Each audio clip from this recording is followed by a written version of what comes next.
Bonjour à tous et bienvenue dans l'interview. Bonjour Emmanuel Debock. Bonjour. Donc, chef de groupe des FDF, donc fédéralistes démocrates francophones, au Parlement régional bruxellois. On va commencer avec l'actualité la plus chaude de ce matin. Grosse mobilisation encore, on l'a vu, devant les portes de la commission de concertation au sujet du projet de super prison à Aachen. Vous comprenez les manifestants qu'ils se mobilisent ? Je comprends qu'il y ait toujours, quand il y a un grand projet, qu'il y ait une mobilisation publique. Ça, c'est tout à fait normal. On le voit dans chaque commune. Et c'est plutôt ça pour la démocratie, qu'il y ait une mobilisation publique. Ouais. On a vu les images de la commission de concertation, cette salle plongée dans le noir pour qu'on ne puisse pas reconnaître les membres de la commission parce qu'ils craignent des représailles. C'est un peu particulier quand même. Ça, c'est particulièrement inquiétant. C'est une dérive à laquelle on assiste. On l'assiste aussi dans d'autres dossiers. Par exemple, dans la lutte entre les taximens et Uber. Effectivement, on a un durcissement avec des citoyens qui, quelque part, veulent se faire justice eux-mêmes. Et ça, on ne peut pas l'accepter. Nous sommes tous ici dans une démocratie. C'est important que les opinions s'expriment, que si on n'est pas d'accord, on construise un consensus ensemble. Et que ce soit pour les taximens, que ce soit pour ici la commission de concertation sur la prison de Aachen. Et il faut accepter que nous sommes une grande ville où nous devons avoir un certain nombre de fonctions comme celle d'une prison. Eh bien, on puisse avoir un dialogue constructif entre les parties. Ça veut dire que les manifestants qui ont, par exemple, tagué le domicile du ministre-président Rudy Verwoerd, qui s'en sont pris un architecte qui a eu une vitre cassée, ça c'est des choses qui ne sont pas... C'est du dérapage. C'est du dérapage, c'est inacceptable, ça doit être condamné très fermement. Ouais. Sur le fond, le projet d'avoir une très grande prison à Aachen et peut-être de fermer un jour Saint-Gilles-les-Forêts, le FDF est favorable?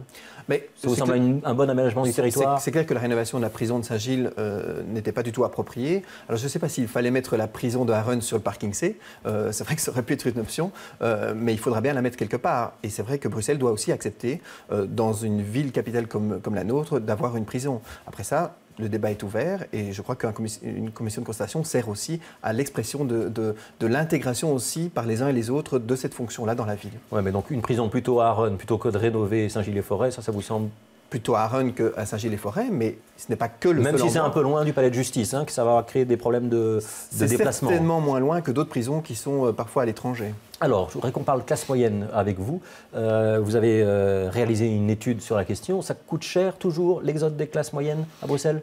Oui, c'est la première étude finalement qui comptabilise le manque à gagner parce qu'en réalité, depuis plus de 10 ans, et on le remarque, d'année en année, le phénomène ne désemplit pas. On a une fuite de la classe moyenne, 30 000 ménages qui quittent finalement... 30 000 ménages 30 000 Bruxellois chaque année la capitale. On n'est pas sûr que ce soit la classe moyenne. Si. C'est plutôt la classe moyenne selon les études, les gens qui gagnent entre 20 et 50 000 euros, des gens souvent, des ménages avec enfants, des jeunes enfants, qui ont un travail à Bruxelles et qui finalement s'établissent en périphérie, qu'elles soient flamandes ou wallonnes. Ce n'est pas ça qui est important. Le problème, c'est que ça fait une perte de recettes. Ouais. Vous dites 261 millions, c'est ça? C'est ça. C'est-à-dire que si on avait conservé concrètement la classe moyenne que nous avions dans les années 2000, au début des années 2000, on aurait aujourd'hui, grâce à l'accroissement de la population, on aurait 250 millions d'euros de plus de recettes pour la région et pour les communes. Ça veut dire qu'on aurait pu, par exemple, supprimer l'impôt sur le travail, les additionnels à l'IPP, ou le fameux pourcent d'agglomération que nous avions. On aurait pu le supprimer grâce à ces moyens qui, finalement, nous manquent.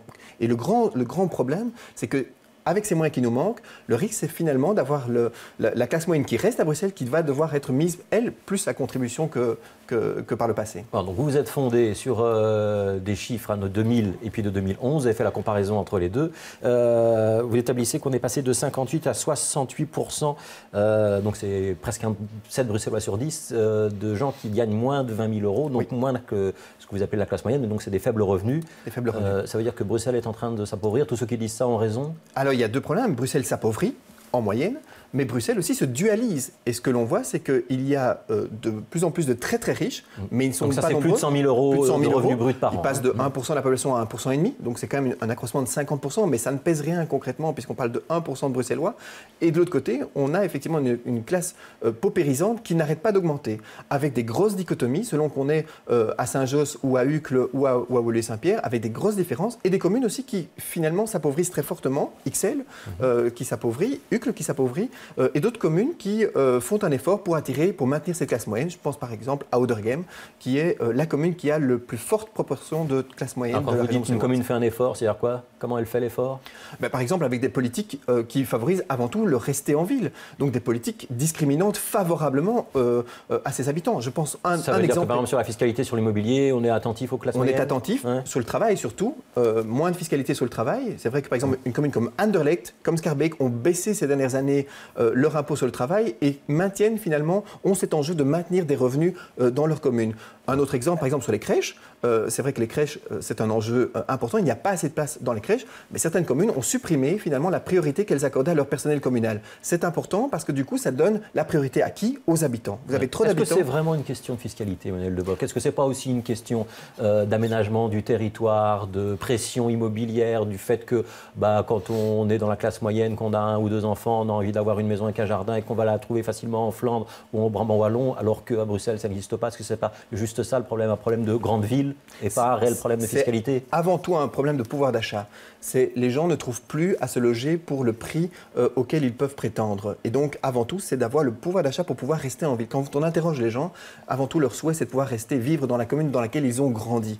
Après, c'est clair qu'en périphérie, ils trouvent plus vite leur bonheur. Mais en même temps, ils ont tous les inconvénients de la navette. Si effectivement, on a des politiques qui favorisent l'exode, avec effectivement des RER qui ne jouissent pas aux Bruxellois, mais qui permettent finalement aux nafteurs d'aller plus vite à Bruxelles et de plus vite repartir, on n'y arrivera pas. Ouais. Donc effectivement, c'est un problème. Que le RER, ce n'est pas forcément une bonne idée pour les Bruxellois. Si le RER est construit contre l'intérêt des Bruxellois, c'est une très mauvaise idée. Ça veut dire qu'on va avoir encore un exode qui va s'accentuer. Exactement. Et donc c'est pour ça que c'est important d'avoir des politiques qui défendent les Bruxellois et qui soient pensées pour les Bruxellois. La STIP doit être pensée avant tout pour les Bruxellois, pas pour favoriser l'exode urbain. Alors, quand Pascal Smet annonce, c'était en début de semaine, Parlement bruxellois, je ne sais pas si vous étiez dans cette réunion, c'était lundi, une note d'orientation sur les parkings, qu'il annonce que d'ici 2019, on va créer 10 000 places de plus, que l'essentiel de ces 10 000 places va se trouver aux portes de la ville. Ça va dans le sens de l'exode et c'est donc une mauvaise note de Pascal Smet? Non, c'est surtout pour favoriser le fait qu'il y ait moins de voitures qui rentrent en ville, parce qu'aujourd'hui, les Bruxellois et les nafteurs polluent finalement l'entrée en ville. Et donc, il faut arrêter 1200 places au Seria, 3000 au parking C, 1200 places à Krainem.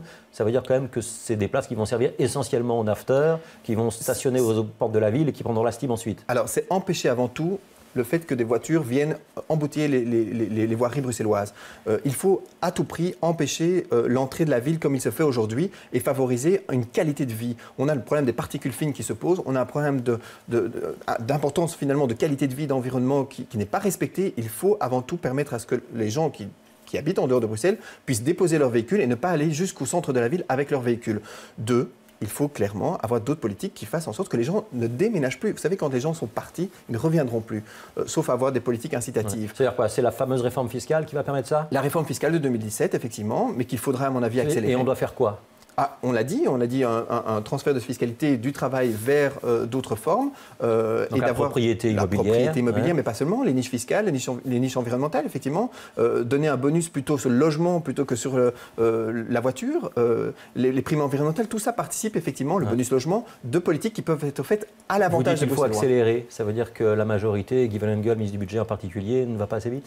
Non, c'est que surtout, il faut accélérer la procédure parce que chaque année perdue, c'est une année de ménage moyen qui quitte la capitale.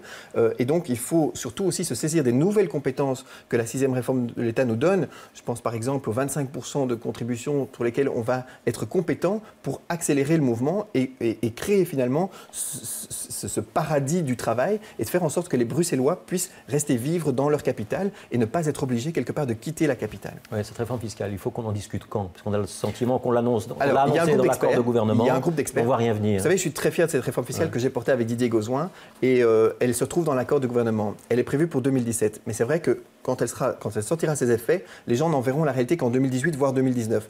Donc je dis, il faut aller très vite, plus vite, pour permettre en réalité de voir les effets bénéfiques de cette réforme fiscale sur le portefeuille des Bruxellois le plus vite possible. Ça veut dire qu'on doit la faire avant 2017 ?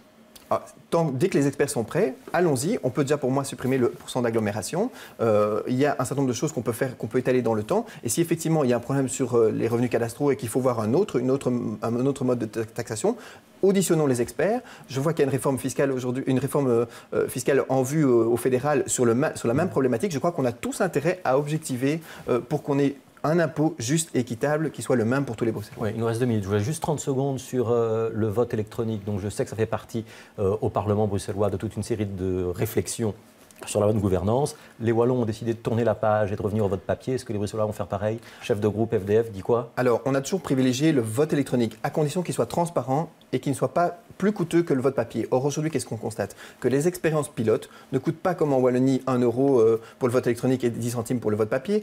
Les expériences qui ont été menées à Woluwe-Saint-Pierre et à Saint-Gilles coûtent 10 euros par vote électronique. C'est quand même assez interpellant.